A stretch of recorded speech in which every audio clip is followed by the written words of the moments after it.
Scouts, which we are associated with as a club, had an event at NCC, and Brody has brought some extra patches to share with us. So please feel free to continue those. Not a lot of announcements today. We're going to give Dr. Perryman as much time as possible. So without further ado, Harry, would you introduce Dr. Perryman? Thank you. It's my pleasure and honor to introduce this man who really means no introduction to this road. He's been working on many occasions. But I have edited his prolific biographical profile to leave a little time for him to speak words of wisdom. Dr. Ray Perryman holds a B.S. in mathematics from Baylor and a Ph.D. in economics from Rice University, along with an honorary doctorate from the International Institute for Advanced Studies. He's held numerous academic positions in his career, including 10 years as the Herman Brown Professor of Economics and 5 years as University Professor and Economist in Residence at Baylor, and 5 years as Business Economist in Residence at SMU. Currently, he's a Senior Research Fellow at the IC Squared Institute, is that what we say, at UT, and Distinguished Professor of Economic Theory and Method at the Institute for Advanced Studies. He's authored over 400 academic papers and 3,000 trade articles. As CEO of the economic research firm, the Perryman Group here in Waco, he serves the needs of more than 3,000 clients, which include 12 cabinet departments, over half of the Fortune 500, 2/3 of the Global 25, 12 of the largest technology firms, 6 of the largest energy companies, and 5 of the largest financial institutions. He's received many citations from governments around the world and has been nominated for the Bank of Sweden Prize in Economic Sciences in memory of Alfred Nobel, the Nobel Memorial Prize in Economics. He's a former Texan of the Year, a Baylor Distinguished Service Medal awardee, among many distinguished recognitions. Finally, he claims as an honorary Kilgore Range Rep. Although he isn't on the traveling squad because his high-tech leaves a little to be desired, he always thinks there's room for next year. So, let me welcome, as always, the entertaining Dr. Ray Perryman.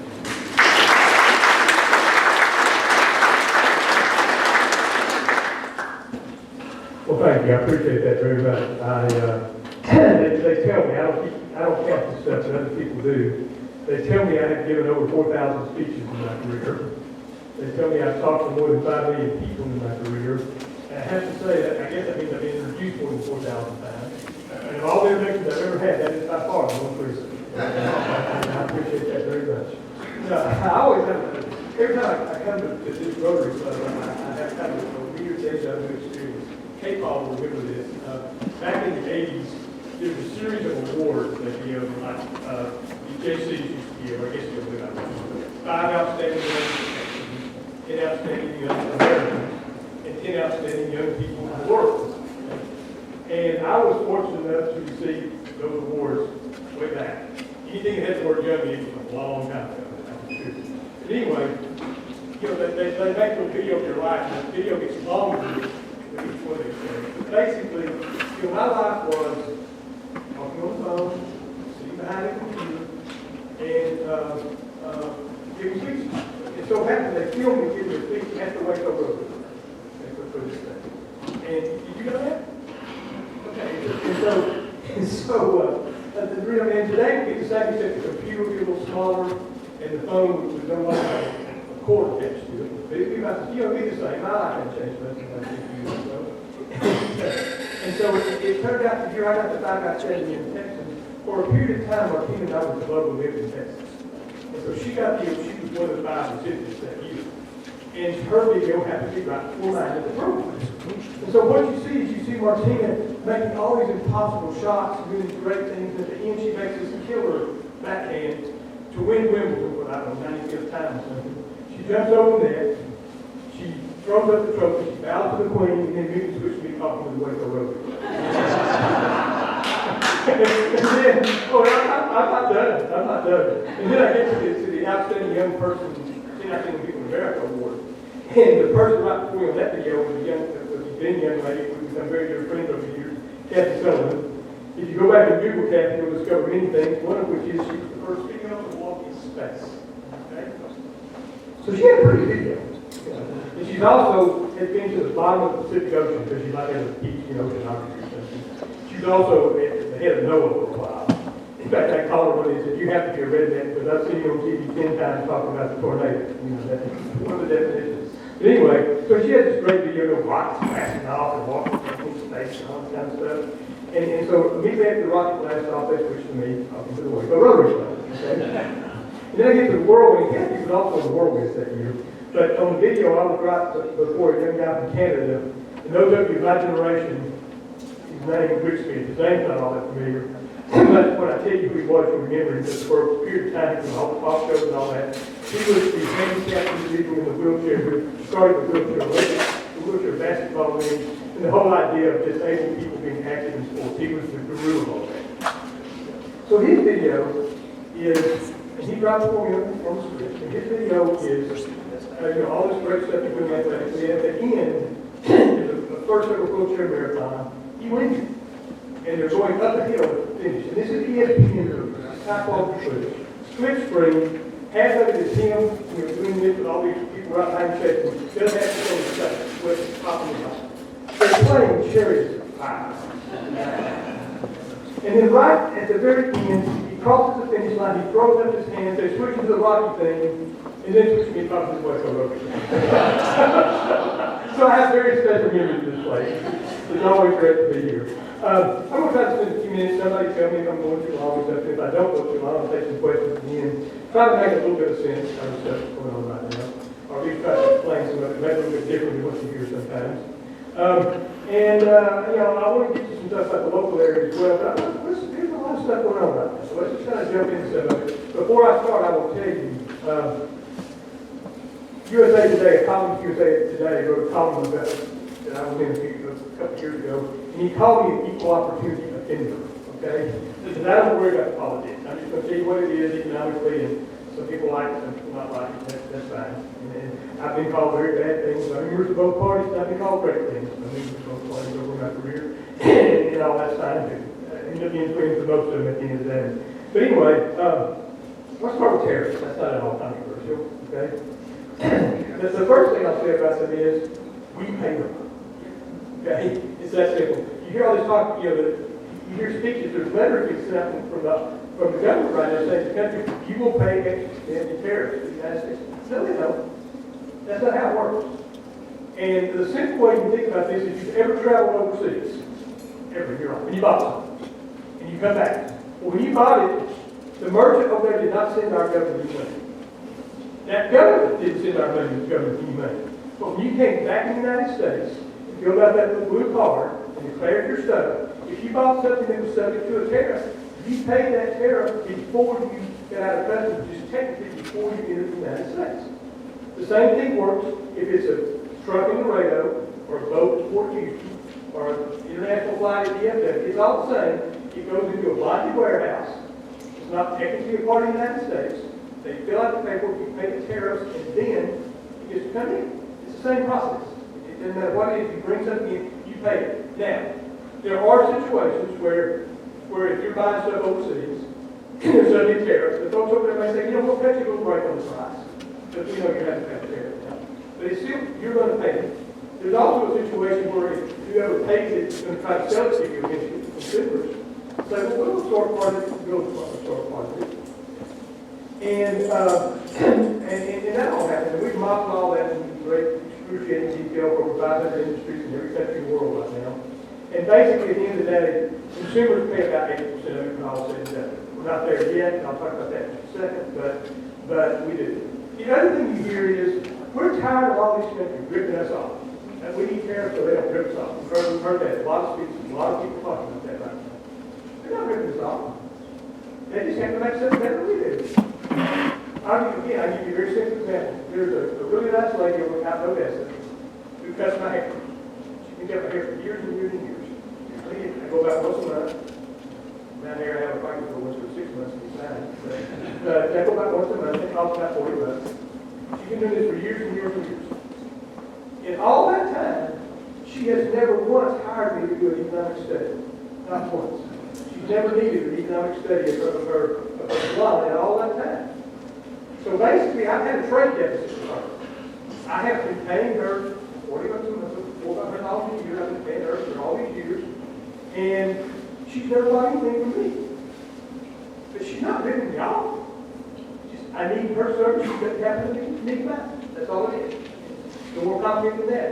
And if you suddenly say we're going to put a 20% tariff on that, that means instead of $40, it's $60. Well, there's a couple of things that could happen. She could say to me, no, I can't deal with this. You're trying to pay $50. Or she could say, you know, you're going to get $7 to absorb this. I'll pay the $10. You keep paying $40.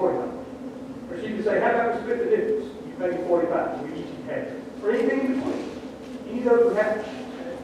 And all those would be bad. But under any one of those outcomes, I'm not going to start taking my hand. Okay? I'm not. So it's all the problem. But the reason I say that is, and the reason that's important to consider is, it's not like if we suddenly put tariffs on, everybody can start putting everything over here. Because there's a lot of stuff that just doesn't make sense to do it over here. Again, we model all this stuff all the time. There's about 13% of the stuff we pay tariffs on that we could conceivably make over here properly. And only about 2% of that makes sense to do over here. But we could do it if we had to. It would take about 15 years to affect that transition. So the bottom line is, basically, we're just paying more for stuff. That's really all there is to it. And in the process, some of the harms of this is doing is we really have a complex economy that we built for years and years and years on a very simple principle. In fact, I think it's probably one of the greatest, if I had to make a list of the 10 greatest ideas humans have ever come up with, I'd put this one on the list. Things like Einstein's relativity, stuff like that. You know, the big stuff. I would put this fairly simple notion on there. It's called comparative advantage. And basically what it means is, if you do what you do best in trade, we're all better off. That's what it means. But it's a little more complicated. And I won't have to go down to South Louisiana to explain this just right. Okay? So bear with me. Okay? Let's go back to pretend I'm a professor again for a moment. Let's go back to our economic 101 where we've got two goods and two people. Okay? And let's say butter and bread. Okay? He makes very good bread. I've had some. He makes very good bread. Okay? And probably, more than likely, if we were in the world, we might be in a situation where he made better bread than I did, and I made better butter than he did. I tend to better. Anyway, it would make a lot of sense if he made all the bread, and I made all the butter, instead of each make our own bread and butter. He can make all the bread, I can make all the butter, and we can trade. We'd be better off. That's the easy one. That's called absolute advantage. Here, comparative advantage is a little bit more complicated. Let's say he makes bread better than I do, and he makes butter better than I do. And we could probably be the case if I think about it better. Okay? But anyway, let's say that. Okay? Let's say that he makes bread and butter better than I do. But he makes bread, he has a bigger advantage in bread than he does in butter. If we were in South Louisiana, what we would say is he does the bread no better than he does the butter. Okay? He does the butter better too, but in South Louisiana we say that's less best. Okay, less best is the opposite of best. Let's understand what we're talking about here. It would still make sense if I make the butter, he makes the bread, and we trade. Okay? Because he has a comparative advantage. That's the whole basis for all the trade that goes on in the world right now. And the math was figured out by a couple of pretty smart guys in the early 1800s. And it's never been contradicted. And really, the United States, under that system, the United States has grown to be the most powerful and strong economic economy in the history of the world. And if you stop and think about it for a minute, it's hard to imagine how complex our world economy is in our supply chain. It's really hard to argue around. But I'll give you a simple example. If you look around this room, this is a big room with a lot of stuff in it. If you look around your own living room, you don't have to be place like this. If you just look around your own living room in your own house right now, I will guarantee you there's something in there for more than 100 countries. It took something from more than 100 countries to make it. This room is probably just 150. You include all our clothes, our floors, ceilings, books, everything is in here, furniture, sound system, everything else. The thing you carry around in your pocket's got 20 countries in it. And there's some of you looking at somebody take my picture right now. So anyway, the bottom line is, that's a very complex system. It's put together over a long period of time, with everybody kind of doing their stuff and trading. If you start ripping it apart, you start creating a lot of inefficiency. That's what we're beginning to see happen right now. And I will tell you, I have been doing this a very long time. Despite my youthful vigorous appearance here, I've been doing this a very long time. Almost 50 years. And I've been scared 2 days in those 50 years about something you done. I've been scared twice. One of them was April 9th. Okay. The other one was back in the 2008 mortgage crisis, when the weird thing happened. I will put in the details and make one to you later. But that's what happened. Remember, April the 2nd was the so-called Liberation Day, and all the tariffs were going into effect. And the stock market was way down, and the bond market did okay that day. Okay? And that's what you kind of see that a lot. The stock market has a good day, the bond market has a bad day. That's kind of how it's supposed to be. Because basically, if you're in the stock market, you're buying equity. You're buying investment in tangible things for the future. So you're feeling pretty good about the market. If you're kind of worried, you want to be in something safe, you go buy bonds. And so, and obviously the market moves, all these big investors move billions of dollars around. So it's usually, they're moving one direction or the other, so you see that. For example, the day President Trump was elected. The next day, the stock market had a great day. The bond market had a terrible day. And the reason was, everybody's thinking, well, a new president, I think he's going to have less regulation. We like that. I think he's going to have less taxes. We like that. That's good for business. So let's go buy some stocks. The folks on the bond market saying, yeah, I don't know, man, these tariffs and some of the things that they're talking about, they can really drive up inflation and cause interest rates. We don't like that so much. Make a lot of prices go down. So it has a bad thing. And so that's kind of what you say. Kind of, they go back and forth. On April 2nd, sure enough, the stock market has a terrible day. The market does pretty good. Next day, same thing. Next day, same thing. Get to the weekend. Start the next week. On April the 9th, the stock market started down, and the bond market didn't start out. And what that said was, no longer did the global markets have confidence in U.S. debt. And the whole world revolved around the confidence people have in U.S. debt. So that was a big worrisome thing.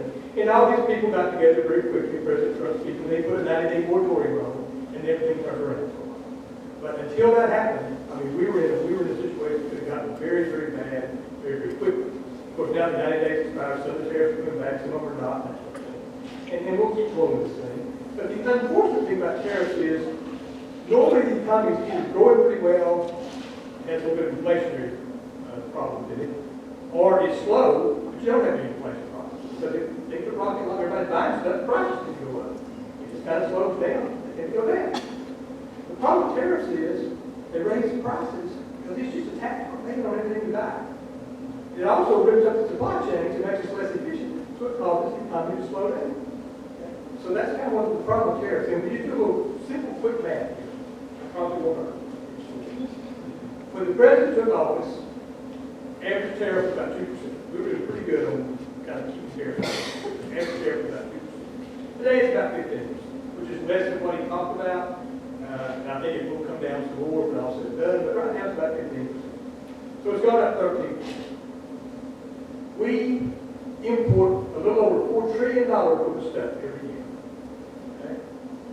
So that means you make 13% $4 trillion, you're talking about roughly $500 billion, a little over $500 billion. You take out the part that other people absorb and we not make more stuff, that sort of thing, you're just about $500 billion.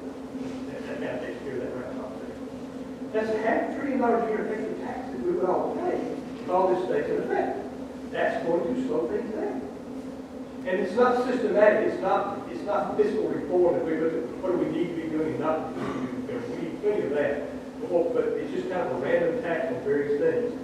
And so, if if they stay in effect, frankly, I think we'll see them come, they won't come down to 2%, I think we'll see them come down some more over time, because I don't think we can sustain what they are.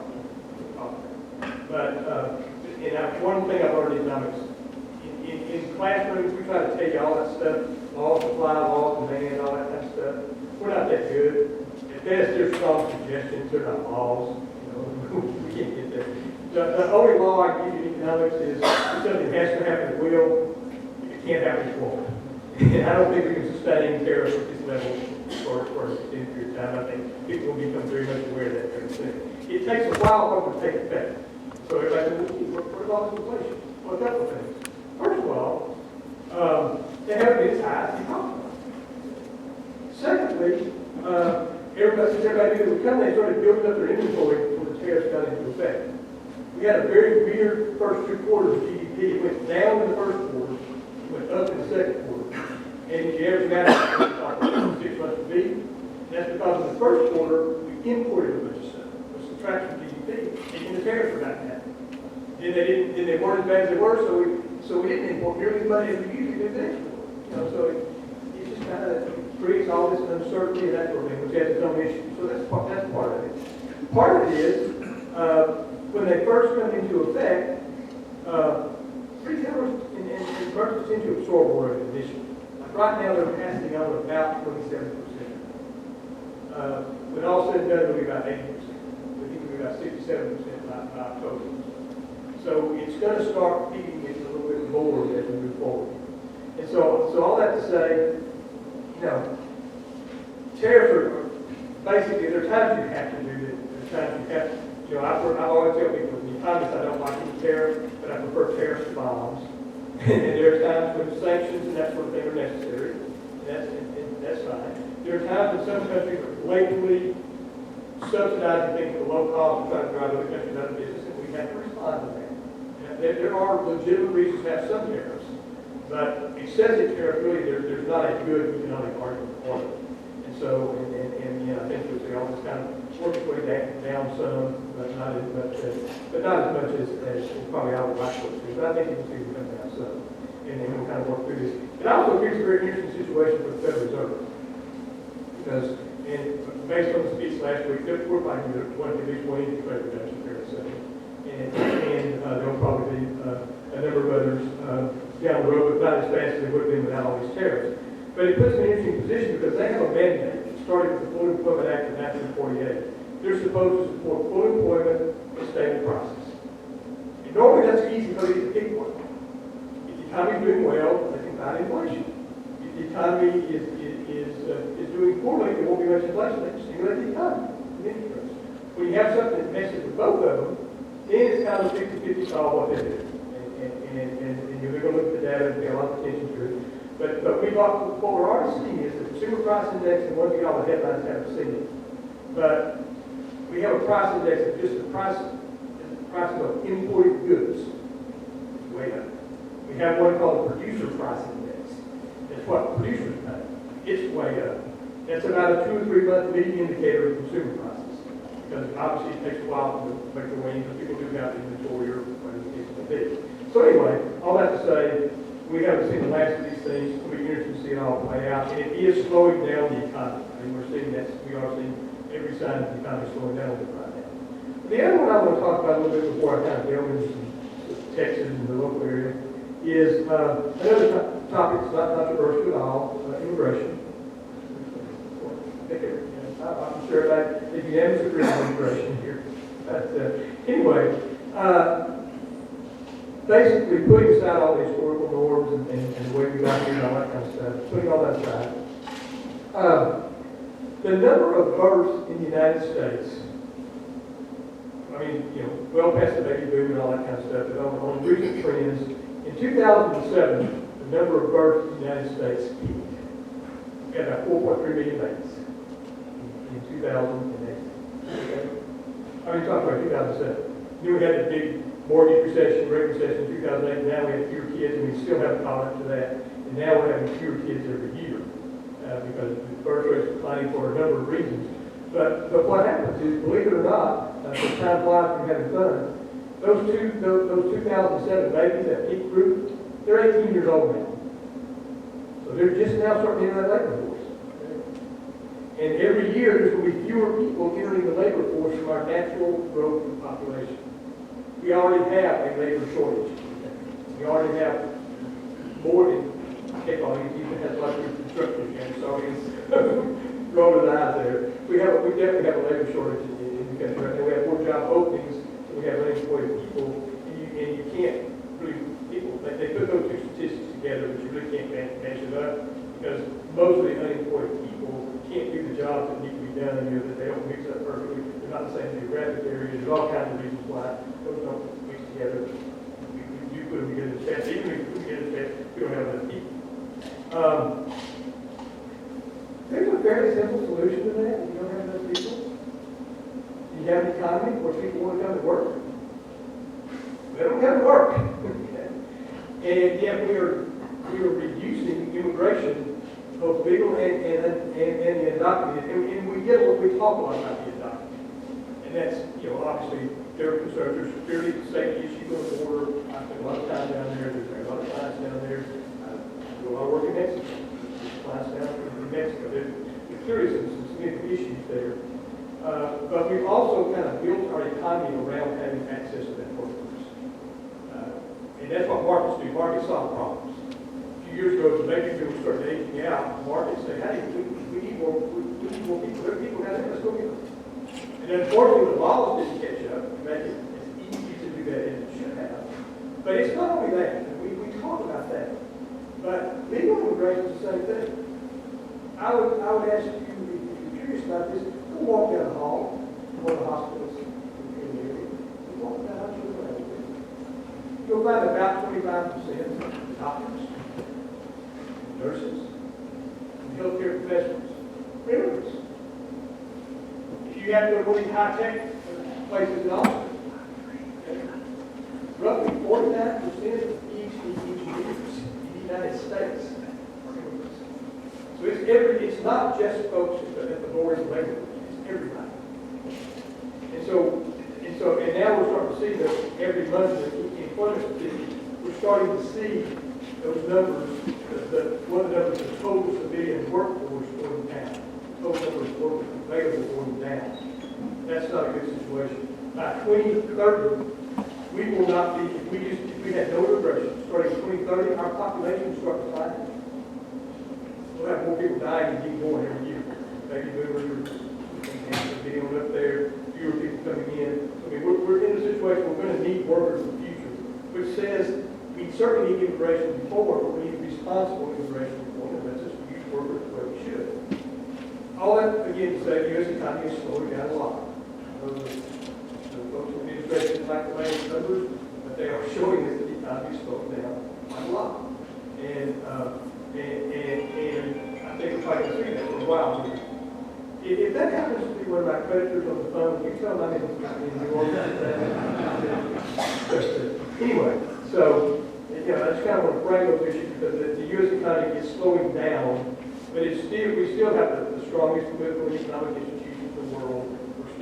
We have all the things it takes to sustain ourselves long term. We're going to have to work through all this stuff. And the biggest problem it creates right now is not the two problems I just mentioned, it's the uncertainty and not knowing what's going to happen with us. Because the natural reaction, we were talking about this before, the natural reaction to uncertainty, certainly in the economy, investing, that sort of thing. But in any phase of life, the most common reaction to uncertainty, the most natural reaction to uncertainty, is to do nothing. Help it get better. And in the economy, that means you don't buy that car. You don't buy that house. You don't open that new facility. You don't bring out that new product. You don't hire those new people. So all of those things start happening because economies and markets are built around people doing something, taking risks, doing things, moving forward with things, pushing things forward. When you hold back on that, it starts to trickle through. And right now, if you're a person who has to import some of your input for your product, just about everybody that makes anything, if you're one of those people, you have no idea in 2 months where there'll be 0 tariffs for what you're trying to bring in, or there'll be 45% tariffs for what you're trying to bring in. You're not going to make a big investment in a new plant to expand. You don't know that plus or minus 45% what your cost is going to be. And So it causes that kind of slowdown to happen. Texas has done extremely well. By any measure you want to use, we've done very, very well for the past couple of decades, actually. But since the pandemic, since the month before the pandemic, 19% of all the jobs created in the country have been in Texas. During that time period, Texas has added 60,000 manufacturing jobs. 5 years, that doesn't sound like a lot. The country's lost 4.5 million. Texas is getting 60,000. That's a pretty significant, that's it, how much we're bucking the trend. We've had the most corporate locations in any state 30 years in a row. In the last 3 to 4 years, we've had twice as many as the second place state. We've been doing very, very well. But we're starting to slow down. We're seeing signs of that. And one reason is we are more impacted by these things, by tariffs and immigration, than any other state. I'll talk about that in just a second. To kind of show you where we are, we've been averaging $250,000 to $300,000 a month, a year, putting aside COVID, that net job creation, for a long time. This past year was about a little over 200, almost 250,000, so that's $20,000 a month. We kind of had that pace still going on this year. In March, we gained $25,000. In April, we gained $30,000. In May, we gained $20,000. We're still knocking along about the same pace. June, we lost $6,000. July, we got back $8,000. So basically, we've been flat for the past 2 months. Now a little bit one, a little bit the other. But basically, we've almost created 20,000 jobs a month, plus trade wire. And 2 months is not a trend. There's signs out there we can do a little better going forward some of this. But it does say we're not exempt from all this stuff that's going on. From the standpoint of tariffs, we are by far in these. Seriously. I appreciate it. And here I have to pay attention because I know you guys take this mission seriously. Okay, I will go faster. My kids say I go 350 words a week with Gus to 700, so we'll see how that goes. Anyway, very quickly, because I do want to say a few more things. But about Texas. 1 out of every $6 worth of international trade in the United States is in Texas. So when you're messing with tariffs, you're messing with us. And the largest land port in the country is Laredo. The largest seaport by volume in the country, or by dollar value, is the Port of Houston. One of the 3 largest airports for bringing international cargo is DFW. We've got plenty of others in the top 10, all those things. So I mean, we are an international state. If you combine that with a 700-mile border with Mexico, and the fact we've had 60 years, after for 30 years, and Cuba before that, we've had 60 years, we could bring manufacturing back and forth across the border tariff-free. And so we really get sleepy pockets. So then you start putting tariffs on. When you start putting a tariff on Mexico at 25%, part of the problem is a lot of like the cars, the electronics, all the stuff that goes, those things may go back and forth 5 or 6 times in the course of making the product. You start slapping 25% on the extra value every time you do it, and all of a sudden you got a problem. So basically, we are more vulnerable than other states. Long term, I feel very good about our state. We have a fairly good demographic pattern compared to the rest of the country. We have a fairly good regulatory environment. We are leading right now in life sciences, which is very kind of new for Texas to do well. And obviously, energy is a big part of our economy. There's going to be a lot of growth in that sector across the board, diversity and all kinds of things. In the future, we're a leader in all of them. A lot of new technologies, AI, those kind of things. We're a leader in all of that. So, we're doing all financial services. I mean, all of a sudden, there's a NASDAQ and then New York Stock Exchange and Texas Stock Exchange all announced. Okay, in the last few months. Texas is doing very well in all of these areas. We've grown 120% in finance employment in the last 20 years. New York's grown 16. So we're taking off. We're doing very, very well. But we are facing these challenges. We also face challenges like that. We have power for all this stuff, all these new things. Last August, and we'll break it someday here in the next 2 or 3 weeks probably. Last August, on the hottest day, we used about 83 gigawatts of power. The projected demand in 2030 is 240. We've almost got tripled at that time. Lots of work to be done. Lots of challenges.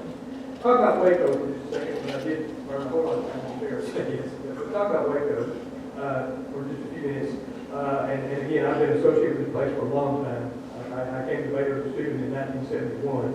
I was away 3 years prior, so otherwise I've had an office or a home here or something ever since. So I have a long history here in Waco. It's gotten really exciting the last 10 years. I mean, it really has. I mean, there's been an energy we haven't had before. Magnolia was a catalyst for a lot of it. Big investments at the stadium and the other things that happened at Baylor, the growth of Baylor in many areas, and the forming of the art center, I mean, the special needs center, all that, all that has been a huge part of that. Our educational complex with Baylor, UCCN, TSTC, got every aspect of the workforce covered. I mean, there's a whole lot of great things going on here. But now we're a tourism center. We're getting major manufacturing outlets in this county on a consistent basis. Texas, I mentioned how well Texas did the last year, grew 1.6% in employment. Waco grew 2.6%. There's not been another time until just the last few years that I can say that. Like I say, Texas grew this much, but Waco grew this much. Normally it was Texas grew this much, but Waco grew this much. It's flipped around. There's a lot of momentum here. Again, affected by the short-term stuff, employment down the last couple of months, stuff, yeah. Everybody's affected by the stuff that's going on right now. We're not exempt from it. But we're not as dependent on that workforce here as some parts of the state are. We're not as dependent on global trade and tariffs here as some other parts of the state are. So to be, nobody's well positioned in this thing, we're a little better positioned here than we are in other places. I tried to do that last bit, a little bit less than 10 days all. I don't know if I succeeded or not. If I did, I'll be happy to take a couple of questions. If not, I appreciate it. Yes. So as an economist, so the two of the same jobs, that's what we have. So as economists, are you concerned that our program is 15% of ship exports that India is selling China, we did 15%, and we bought 10% of the freight microchip technology? Yeah. Well, a couple of things. First of all, y'all hear the question. He basically asked, am I concerned about the fact that we're now charging 15%, NVIDIA is paying 15% of their sales overseas to China, and if I'm concerned about the government buying 10% of what you call the favored microchip company, Intel. I would say Intel has a lot of good stuff on the rise. I'm not sure they're a favored company, but they're certainly not the dominant leader they were at one point in technology. But what I will say is, we're supposed to be capitalists. None of that makes any sense. I mean, that's contrary to our corporate government. I mean, we're a free enterprise. We don't have the government owning the businesses. There's another name for that. No, I'm concerned about that. And yeah, some of this stuff's going to wash itself out over time. We're seeing some stuff. I think this stuff is washing itself out. No, I'm very concerned about some of those things. Because again, what has built this country, people don't realize this, we are a republic, we're a democratic form of government. We got all that established back in the 70s, 80s. The other thing that happened, did any of you seen Hamilton? There's a song where Jefferson talks about missing the 80s because he was in Europe during the 1780s. While he was in Europe, he was learning the Enlightenment. I've held in my hand the 2 copies of Adam Smith's Wealth of Nations that he owned. I do this and see his large notes he made and everything else. He became a disciple of the Enlightenment, which meant when he came back and became Secretary of State and early a big role in Washington in forming the government, we not only brought in the Republic, we also brought in capitalism. We're the only country in history to do that. The only country in history. I mean, you talk about Rome had a republic, but they didn't have capitalism. I mean, we are, and that has been the secret success. There's problems with capitalism. The thing you have to fix in capitalism. It's not perfect. I mean, for example, when people are competing, what always happens is somebody wins. And in the economy, that's called monopolies. And unlike football or baseball, you don't go 3 months later, 3 months later, start the spring training and then kick into another season with crowning your champion. If you get in charge, unless somebody slows you down a little bit, you can start doing some bad things. Capitalism doesn't take care of people who can't take care of themselves. So we have to supplement. It's not a perfect system, but it's a system driven by incentives. And when you start messing with the incentives, which is what we're doing here, so I'm very concerned about that. That's what all the time I had to get in stuff. Anything else? Okay, yeah.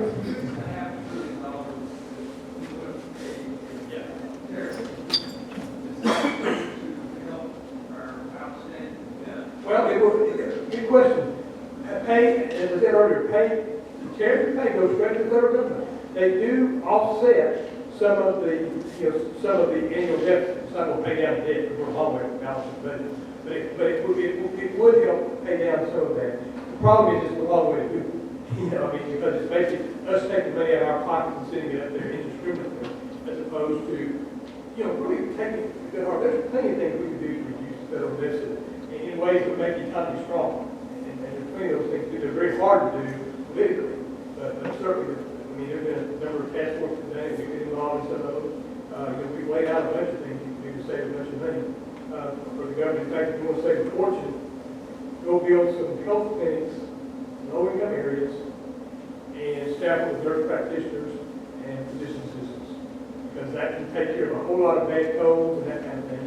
Because today, with our healthcare system, as good as it is in some areas, if you cannot afford health care, the only door you have open to you is the most expensive door in the most expensive building in the healthcare system. That's the emergency room door in a major hospital. If your kid has a cold, you have any way of health care. If you're a mom, you're going to take them through that door. And so we're bringing $10,000 medical, using $10,000 medical resources to fix a $50. We run the numbers. You can save a huge amount of money. Huge amount of money by reforming some of the ways we do the retirement plan, starting for people in their 20s and 30s. Not people in their 40s, 50s, 60s who are built around the service system. But you can create a stronger investment fund to make everybody better off and save trillions of dollars for the government. There's all kinds of things you can do that are the right way to do that. It does take two things that are really supposed to come by in Washington. One is bipartisanship, and that's tough these days. And I was up there a few weeks ago. They were trying to pass a resolution on Cinco de Mayo, and they couldn't agree on the date. It's rough.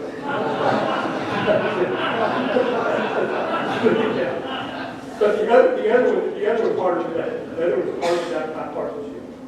It takes long-term looking at where things can be in 30 or 40 years instead of the next election cycle. That's almost impossible. But people are swinging the fences to try and see what happens. So anyway, I probably burned it all now. You got 4 minutes. Well, I don't have 4 minutes to answer. This could be a long one. Reserve currency. What are the chances that we lose our reserve currency? What are the chances we lose our reserve currency? That's a very good question. It's not something that keeps me up at night a lot, because we are the world's definition of a politically risk-free system, and despite all the chaos right now, our institutions have held, and I think they'll continue to hold. And people have confidence in the dollar. I mentioned my concerns back in 2008. Back in 2008, there was a time when we caused that global mortgage meltdown. We were the culprits of the mortgage. So the whole world was mad at us. We put in $1 trillion in new equity in 1 week, and our interest rates went down. That may sound like all the companies, but we bring it down to a different level. What if you walk into a bank, your bank, local bank, you say to the banker, I know you're mad at me. You're right. Yeah, I really screwed up, man. I know you're mad at me. You're furious at me. I shouldn't have said what I said at the party, but you're really mad at me. I want to borrow more money than I've ever borrowed before in my life at one time. I'm way overextended now, and have absolutely no plan. What do you think the bank is going to say? Well, there's another bank down the road you can talk to. Not only do people lend us the money, our interest rate went down. In fact, it actually went negative for a while. Because in times of crisis, people want the safety of the U.S. government. Now, that's why it will not scare me so much. Because they were saying, well, maybe we don't want that. Maybe we want something else. So, I mean, if we have to maintain that financial strength. If we do, I mean, China's been waiting for years to be awarded their currency. They kind of got to be, and we're so proud. About 2% of all the global transactions outside of China are done with Chinese currency. Well, now you consider them U.S. currency. I mean, the oil, the talk about Rick's talking about something, and the OPEC countries are talking about oil dollar and that sort of thing. All those things might play some role, but I think fundamentally, and it's just how big a nerd I am. I very rarely do academic work anymore. They mentioned that in the report academic papers. Most of it was a long time ago. But a few weeks ago, a couple months ago, a think tank that I'm a part of was doing a book on the new geopolitical order in the world. They asked me to write a chapter on economics, and I agreed to do it. And so I did the thing that I know those people are your terms. I did the second law of thermodynamics applied to thermodynamic issues. So, but basically, if you look at the world sort of basically a closed system sitting toward chaos, which is what it really is. Basically, as the world becomes more chaotic, and it will, we've certainly seen that in recent years. I mean, we're going to see more disruptions in the future than we have in the past. There's pretty much all physics proof of that. That it's going to be more important than ever to have a stable country. And, you know, despite all the shenanigans we have last few years and all that, we have had 250 years of equal transfer of power. That's unprecedented in the world. Think how many revolutions have been in Latin America in the last 30 years. But the only thing I'll give you is that you have the priority straight. There's never been a revolution in Latin America during baseball season. They take the baseball season. They supplement race, then they overthrow the government. They got the priority. But all that to say, things like April 9th give me real concern. Because I can name 2 days out of 50 years, and that's one of them. But I think the underlying strength of our institution will rise through all that. And on that happy note, thank y'all very much.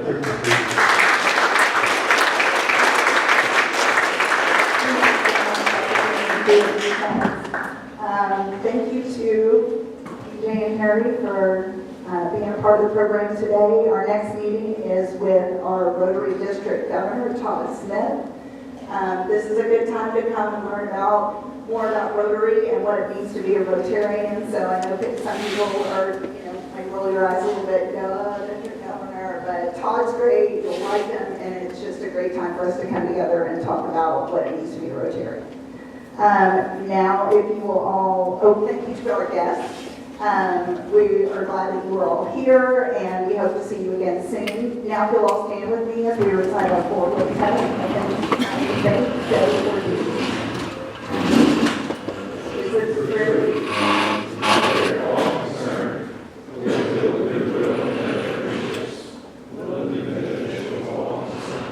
Brothers